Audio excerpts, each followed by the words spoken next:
आप देख रहे हैं रोजाना दिल्ली न्यूज।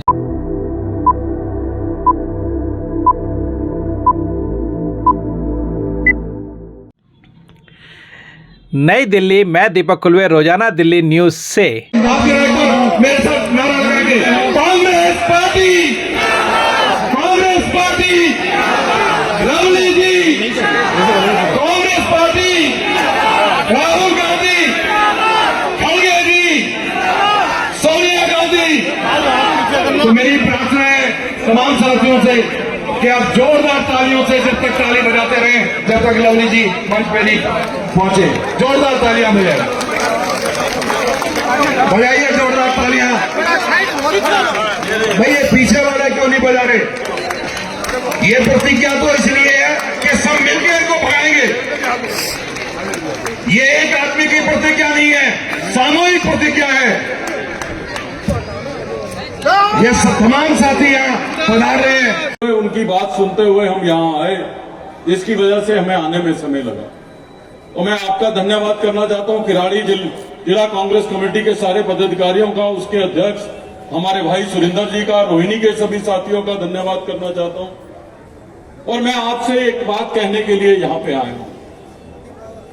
हमको मालूम है कि पिछले कुछ साल जो है सबसे ज्यादा किसी ने खोया है तो वो दिल्ली के लोगों ने खोया है, और दिल्ली में भी सबसे ज्यादा किसी ने खोया है तो दिल्ली के आम आदमी ने, दिल्ली के मध्यम वर्ग के व्यक्ति ने, दिल्ली के गरीब व्यक्ति ने, दिल्ली के गांव के रहने वाले व्यक्ति ने, दिल्ली की जे स्लम में रहने वाले व्यक्ति ने, दिल्ली में पूर्वांचल के लोगों ने, दिल्ली में अकलियत के लोगों ने, सबसे ज्यादा अगर किसी ने खोया है तो इन वर्गों ने उसके अंदर खोया है।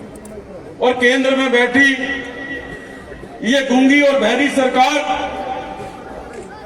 दिल्ली की सरकार, उन लोगों की सुध लेने की दूर की बात है।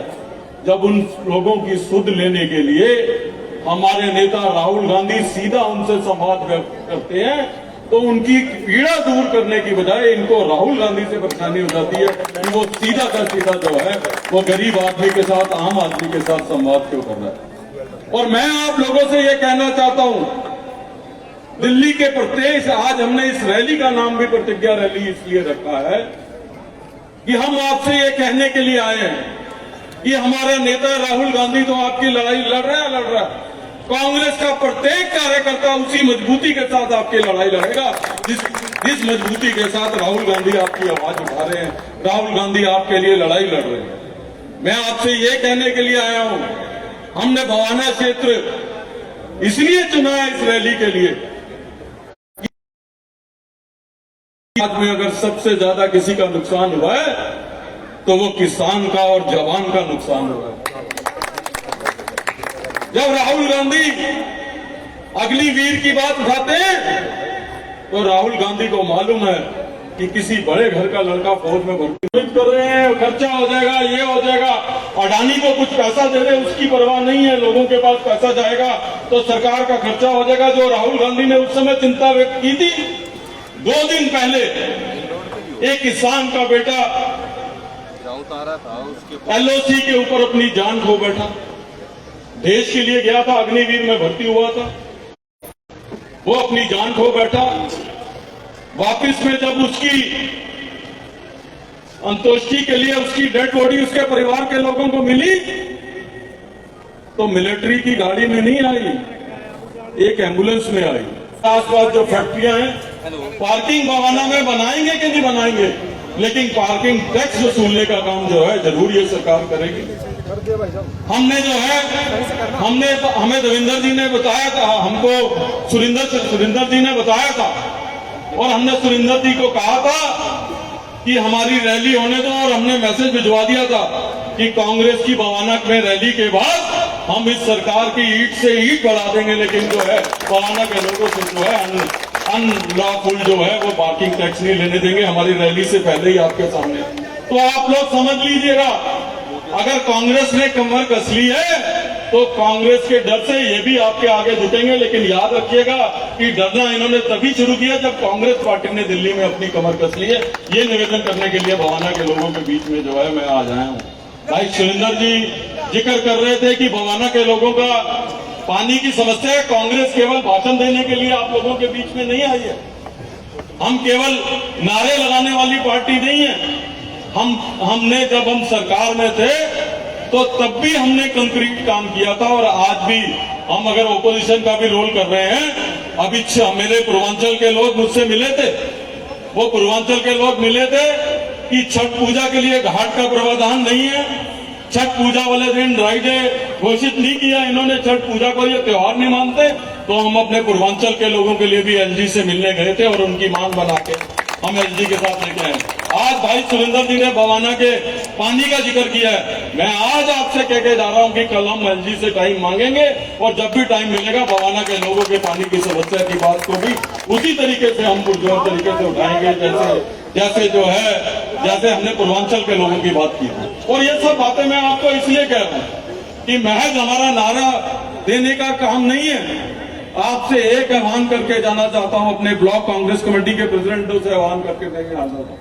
मैं हमारे बाकी जिलाध्यक्ष भी आए हुए हैं, भाई जुबेर यहाँ बैठे हैं, दिनेश जी बैठे हैं, राजू जी बैठे हैं, हमारे साथ जो है उस्मान भाई, हमारे जो है धर्मपाल जी यहाँ पे बैठे हैं, हमारे और अन्य साथी हमारे यहाँ पे बैठे हैं, जिंदल जी बैठे हैं, उनका धन्यवाद करना चाहता हूँ। और हमारे आदेश जी बैठे हुए हैं यहाँ पे, विजय लोचन जी बैठे हुए हैं, बहुत सारे हमारे साथी यहाँ पे बैठे हैं, तंवर साहब बैठे हुए छतरपुर से। मैं तमाम अपने कांग्रेस के लोगों से ये कहना चाहता हूँ, अमित मलिक जी हैं यहाँ पे, नीरज बसोया जी हमारे विधानसभा के साथी हैं यहाँ पे, मैं तमाम अपने साथियों से, राजेश कौशिक जी हैं, नीटू जी हैं, जयकरण जी हैं, बागड़ी जी हैं, बहुत तमाम लोग यहाँ पे बैठे हैं। मैं उन साथियों से भी कहना चाहता हूं और आपसे भी आह्वान करना चाहता हूं कि प्रदेश कांग्रेस कमेटी के ऑफिस में हमने फैसला किया है कि मैं और हमारे अन्य प्रमुख साथी 2 से 4 हम हर रोज बैठेंगे। कोई टेलीफोन करने की जरूरत नहीं है, कोई अपॉइंटमेंट मांगने की जरूरत नहीं है। बवाना के लोगों से कहना चाहता हूं और अपने इन साथियों के माध्यम से पूरी दिल्ली के लोगों को कहना चाहता हूं, चाहे इस दिल्ली की सरकार की कोताही हो, चाहे केंद्र सरकार की कोताही हो, आप बिना फोन के प्रदेश कांग्रेस कमेटी के दफ्तर में आइए। हम आपकी लड़ाई ऐसे लड़ेंगे जैसे कोई परिवार का सदस्य लड़ाई लड़ता है। ये कहने के हमने इस रैली को प्रतिज्ञा का नाम केवल इसलिए नहीं दिया कि हम केवल राजनीतिक रूप से जब चुनाव आएगा वोट मांगने भी आप लोगों के बीच में आएंगे, लेकिन प्रतिज्ञा रैली का मतलब है जो कांग्रेस इस बात के लिए जाना चाहती थी कि वो गरीब आदमी के साथ, कमजोर आदमी के साथ मजबूती के साथ खड़ी हो, हम उसी कांग्रेस को, इंदिरा गांधी वाली कांग्रेस को दोबारा जिंदा करने के लिए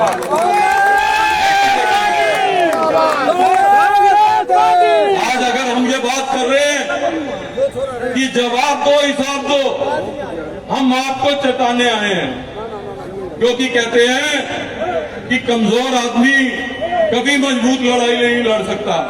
और अब वक्त आ गया है कि दिल्ली की जनता भी मजबूती के साथ अपने हकों की लड़ाई लड़े।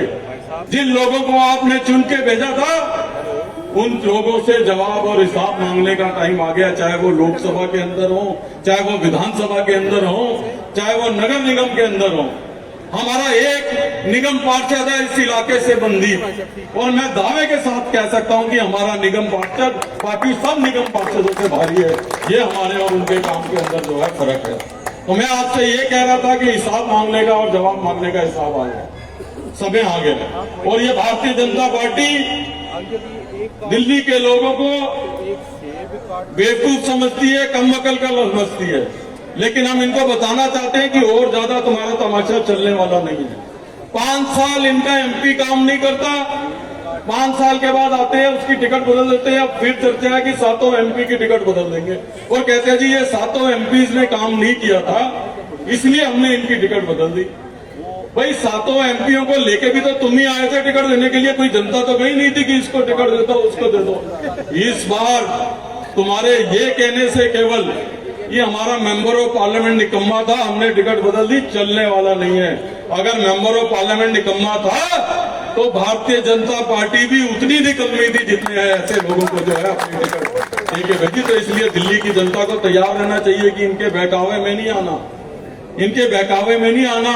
और हम चैलेंज करना चाहते हैं भारतीय जनता पार्टी को और भारतीय जनता पार्टी की केंद्रीय सरकार को भारतीय जनता पार्टी के प्रधानमंत्री को कि अगर आप वाकई समझते हैं कि आपने देश और दिल्ली की सेवा की है, तो अगर हिम्मत है तो 7 एमपी को दोबारा टिकट देके भेजिए।